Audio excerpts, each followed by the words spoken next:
அப்பெல்லாம் நான் படித்தது சிவகங்கை மாவட்டம் சாத்திரசங்கோட்டை பக்கத்தில் உள்ள மல்லல்ல தான் படித்தேன். எங்கள் வாத்தியாரெல்லாம் பார்த்தா ரெவடி மாதிரி தான் வருவார். கணக்கு வாத்தியார் உள்ளே வருவார், உலக்கையை தூக்கிட்டு வருவேன். உலக்க மூங்கி கம்பு மரமே கிடைக்காதுக்கு எங்கள் வாத்தியாரெல்லாம் சுடுமாடை ஓட்டி பனைமரத்தை தூக்கிட்டு வந்தார் அடிக்கிறது. அப்படி அடித்தார். ஒவ்வொரு அடியும் கொலை அத்துருவேன். ஒரு அடி அடிப்பார், 8 நாளைக்கு எங்கள் ஆத்தா உப்பு உத்தரம் கொடுக்கும். பயந்தேன். அன்னைக்கெல்லாம் வீட்டு பாடம் எழுதலைன்னா பட்டாக்குன்னு மண்டி ஓடு, மனச்சாச்சியே இருக்காது. வாத்தியார் அங்கிட்டு போகும்போதே பார்த்துட்டு போவார், காலக்கெல்லாம் நகட்டுறானா, இறக்குமே கிடையாது. அப்போ எல்லாம் பயந்து படித்ததுனால தான் இந்த தமிழகத்தில் பெரிய பெரிய ஞானிகள் எல்லாம் சாதித்து விட்டு சென்றார்கள். இன்னைக்கு எந்த மாணவனையும் வாத்தியார் லேசா கூட காலரை கூட இப்படி தொட முடியாது. ஏன்னு இப்படி அடியால் வச்சிருவாங்க வெளியே. 3வது படிக்கிற பையன் போறேன், வாத்தியார் கேட்கிறாரு, ராகுல் ஏன் வீட்டு பாடம் எழுதலை? அவன் எழுத முடியாது, என்ன செய்ய போறிய? போப்பா சாப்பிட்டு மதியம் நானே எழுதிடுறேன் உனக்கு பதிலா. சார் தொட்டு பாருங்க சார், எங்கள் அப்பா 2 கொலை பண்ணியிருக்காரு சார். இல்லை நான் வேப்பங்கொலையை கூட பார்க்கல, போப்பா. அப்படித்தான் ஒரு பயலை கூப்பிட்டு வாத்தியார் அடிச்சு விட்டார். சதக்குன்னு அடிச்சார். என்ன வீட்டு பாடம் போக முண்டை. போனேன், பேக்கை திறந்தேன், அவங்க அப்பாவுக்கு மெசேஜ் அனுப்பிட்டேன். மை டாடி, வாத்தியார் என்னன்னு தெரியல, ரெப்புன்னு 2 அடி அடிச்சு விட்டேன். நீங்கள் என்ன பண்ணுறீங்கன்னா மதுரை பாண்டிகளுக்கு நேரம் ஒரு 70 பேரை கூப்பிட்டு 60 கும்பிட நிற்கவும். அவங்க அப்பா ஓகே மைசன், அவனை அன்னைக்கு கந்து வெட்டி போடுவான். வாத்தியார் பார்த்துக்கிட்டாரு. இதை பார்த்துட்டு அவர் மெசேஜ் பண்ணுறார், என் அன்பு மனைவியே, கடைசியாக வீடியோ கால்வா, முகத்தை பார்த்துக்கிறேன். என்னை போர்த்தெல்லாம் ஆடில் ரெடி பண்ணிட்டேன். ஒரு ஸ்டூடெண்ட், நீர்மலை செலவு என்னை ஏற்றுக்கிற சொல். குடத்தை வந்து முக்கு ரோட்டில் உடைக்காத, கலவரம் ஆயிரும், சுடுகாட்டிலேயே தலையில் உடைச்சிரு. சிரிக்காதே மயிருங்களா. இதுக்கெல்லாம் காரணம் பெத்ததாயுதா பந்தேன். அடியாத பிள்ளை படியாத, அப்படி சொல்லுத்தான். அந்த தங்கச்சி மூத்திரத்தை குடிங்கிறா. மூத்திரம் உப்பு வைக்கும்னு லேசா மண்டவெல்லாம் செத்.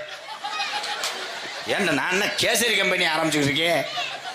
உண்மையிலே என் தம்பி மைசெட்டு போடுற தம்பிக்கு ஒரு கைதட்டு கொடுக்கலாம். அவனுடைய வேலை அழகா பார்க்குறேன். என்ன விரைவினே தெரியல, சிரிக்கவே இல்லையாடா. என்ன ஊரே சிரிக்குது இவன். ஜோக்கா நீங்க சொல்ல கம்பெனி. அடே வாய் விட்டு சிரிச்சா நோய் விட்டு போகும்டா. சிரிக்கும் போதே குடல்லாம் வெளியே வரணும். இது நக்கல் குதி தானே. அது நான் கிரிசு கட்டவே போ, சும்மா பேசி போயப்பான். ஏன்னா இந்த சூத்துவத்தி ரொம்ப சிரிக்கிறான்டா. ஒரு சாயல சுத்தி மயன். இங்க வாரு, யாராவே சின்ன பையலா போறேன். தம்பி வாப்பாய் அள்ளிட்டாராடாவே. உண்மையிலேயே அப்படி வளர்க்கணும் பிள்ளையெல்லாம். அப்பெல்லாம் எனக்கு விவரம் தெரிஞ்சு, சின்ன வயசுல மாட்டு வண்டிலாம் இருந்துச்சு. அவள் சுகனியா பிள்ளை வத்துட்டாளேன்னு பார்த்தா மானாமதுலேருந்து பிள்ளைய தூக்கி வருவாங்க. பிள்ளை இந்த தண்டி கிடப்பேன், கட்லா மீன் மாதிரி. தொப்புல பார்த்தா 3 கோடி அரிசி ஓட்டலாம். அப்படி எழுப்புனா அவன் அத்தான் மாடுகிடலாம், காலுகள்லாம் ஒடிஞ்சிடும் விழுந்து. அவங்க ஆத்தா அரட்டன்னு என்னம்மா அப்படி பிள்ளை வத்துட்டு மாடுலாம் நாக்கு தள்ளும், பிள்ளைய சமக்க முடியாது. எங்கள் ஐயாலாம் தாருக்க மாட்ட குத்துவார், எங்கே கண்டாலும் நெளிக்கிற போடா மாடு. அப்படி பிள்ளை வத்து தூக்கிட்டு வந்தாங்க. அந்த அளவுக்கு ஆரோக்கியமான உணவு. இன்னைக்கு போய் பிள்ளை வத்துட்டு வருது, ஊரே ஆளாத்தியோட நிற்கிது. அந்த பிள்ளைய மணிப்புரசில் கொண்டு வருது. ஏ சுமிதா, உன் மயம் எங்க? காட்ட மாட்டேன், வெயில் அடிக்குது. பிள்ளை கரையும் போ, சிப்பை திறக்குது, முட்டுக்கான எலி மாதிரி. ஊரே கீரி பிள்ளைய சொல்லிட்டு கதவை பூட்டிட்டு ஓடிட்டாய். கீரி பிள்ளைய பெற்று தூக்கிட்டு வராங்க. ஏன் அந்த காலத்துலலாம் அப்படி இருந்தாங்க. வயசான ஆளுகள்லாம் அந்த காலத்தில் யார்கிட்டையுமே சண்டைக்கு போக மாட்டாங்க. பொண்டாட்டி தான் அவங்களுக்கு எதிரி. அங்கேருந்து வருவாங்க, மம்பட்டியை தூக்கி போட்டவனே, ஏய் முக்கா இங்கே வாடி, என்ன கருவாடை பொறிச்சியா, கொஞ்சம் அசந்துட்டு, என்னடி உம்மா அசந்துட்ட, சட்டாச்சரான்னு அடிப்பேன். அடிச்சா வெளியே இருக்கும் போது கடுக்குதே, பிரிச்சுருவாங்க. பிரிச்சுட்டு ஒவ்வொரு ஆள் 13 உள்ள 16 உள்ள அதே வேலையா இருந்திருப்பாங்களா. அந்த காலத்துல 100 வேலை இல்லை. அப்ப இப்ப அட்டையை பதிங்கிறாங்க. அப்ப போய் கொஞ்சமா பதிஞ்சிட்டாங்க. பெரிய சண்டியர் மய மாதிரி தான். என்ன எத்தனை மதிக்கலையே, அப்படியே அண்ணே. காலைல சாயங்காலம் 2 வேளையும் பதிவாகலாண்ணே. ஆமாப்பா, ரேஷன் கடை கட்ட சொல்லு. ஏன்டா நான் என்ன தம்பி வாலி மைங்க தம்பி, கொஞ்சம் ஏற்றுங்க தங்கி. சூப்பர் தம்பி, வாழ்த்துக்கள் தம்பி. என்ன படிச்சிருக்கீங்க? அதுக்கப்புறம் போல இது அதிகம்ல 11ஓட நின்றுருக்கணும் நீங்கள். ஏன்னா மை செட்டு போடுறது பெருங்கொண்ட கலப்பா. முதல்ல அந்த காலத்தில் மை செட்டு போட்டால் கேவலமாக நினைப்பாங்க. மை செட்டு மாப்பிள்ளை என்ன பண்ணுறாரு, மை செட்டு போகிறார், பொண்ணு கொடுக்க மாட்டான். ஏண்ணே அப்படித்தான் ஒருத்தர் வந்து பொண்ணை கொடுத்துவிட்டு பரிசம் போட்டாங்க. மாப்பிள்ளை மை செட்டு போட போயிருக்காரு, மாமனார் பின்னாடியே நின்றுருக்காரு, இவனுக்கு தெரியலை. இதில் முட்டு அதில் முட்டு, இதில் முட்டு அதில் முட்டு தெரியிருக்கா.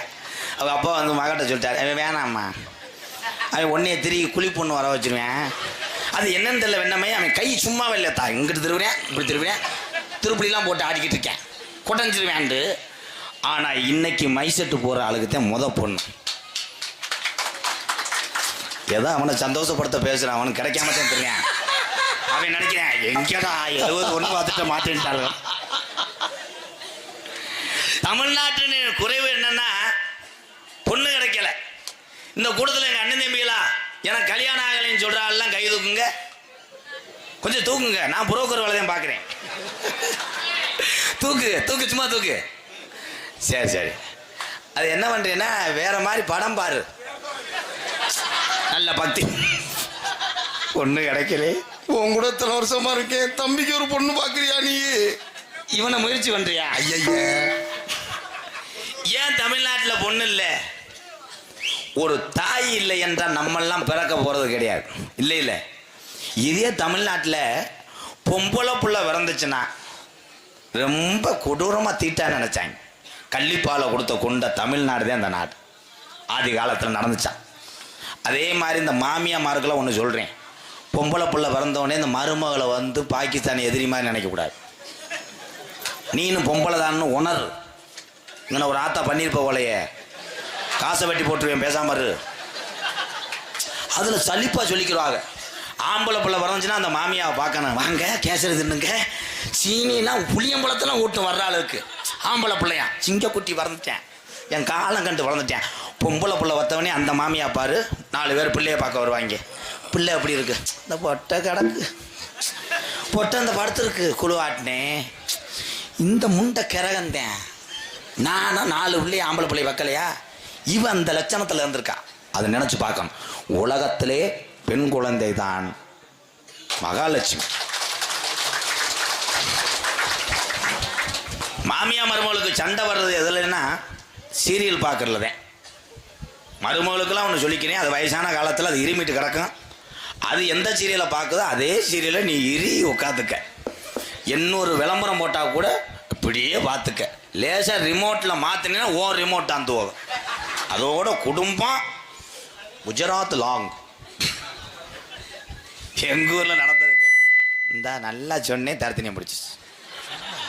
எதையும் தொடக்கூடாது, மணிக்கட்டோட ஒடிச்சே வரும். அவன் தொடு பார்க்குறேன், எல்லா பட்டனும் வேலை செய்யுதா. இன்னும் நல்லா இருக்கு ப்ரோ, நல்லா உட்காடுறான், முட்டைக்கோசு நறுக்கிறேன் மாதிரியே அள்ளிடுவேன். எங்கள் ஊரில் நடந்த சம்பவம் அப்படி என்ன நடந்துச்சு?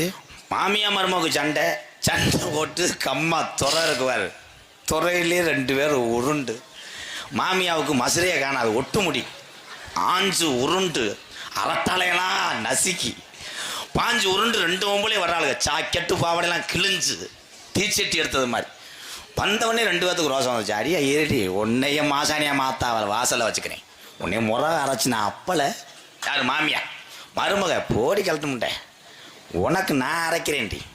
மருமக பணத்து முறையில் 150 கிலோ மிளகா மாஜானியம்மன் கோயிலுக்கு.